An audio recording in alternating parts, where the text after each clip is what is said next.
Hello everybody, welcome back to part 2 of our meatloaf supper.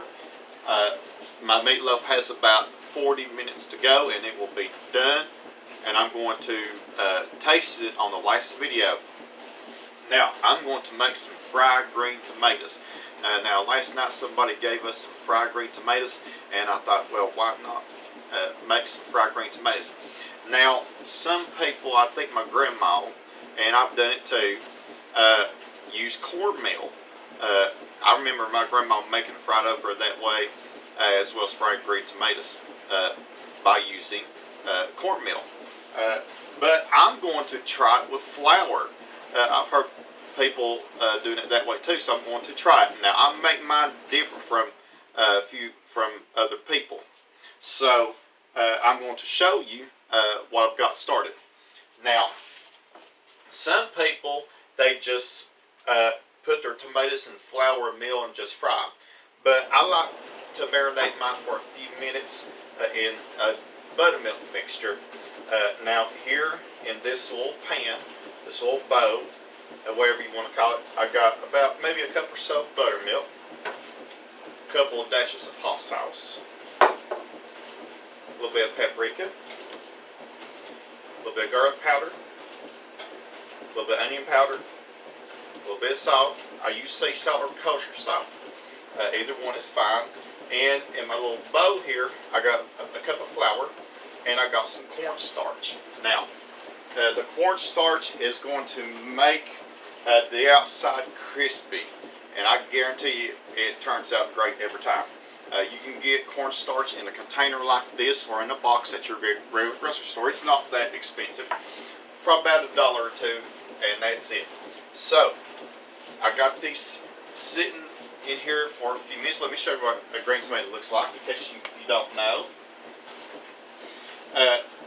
Aren't these a little cute?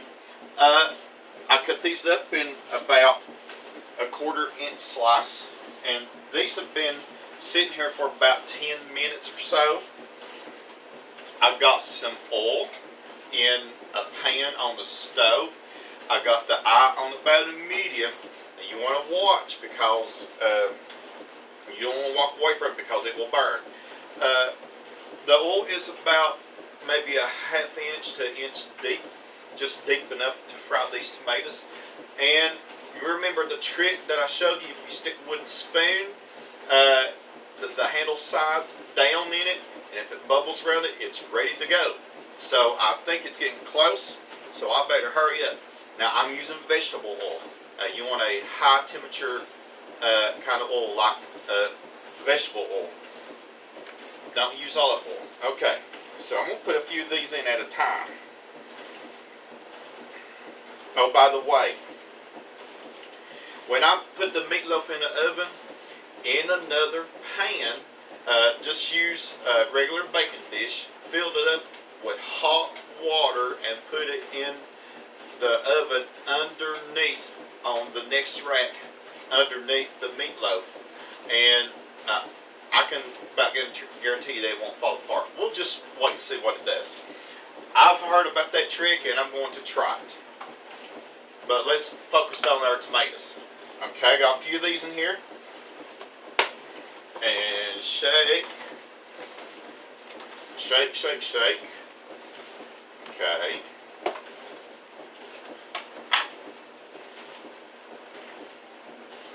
And there we go.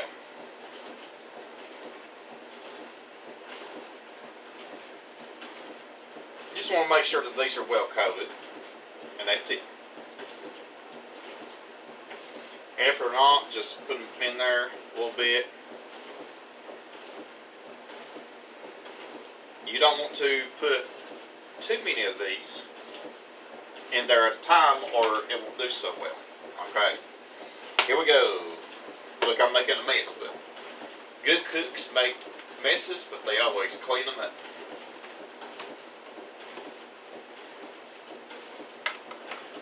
Okay, here we go. Alright, let me test out my oil.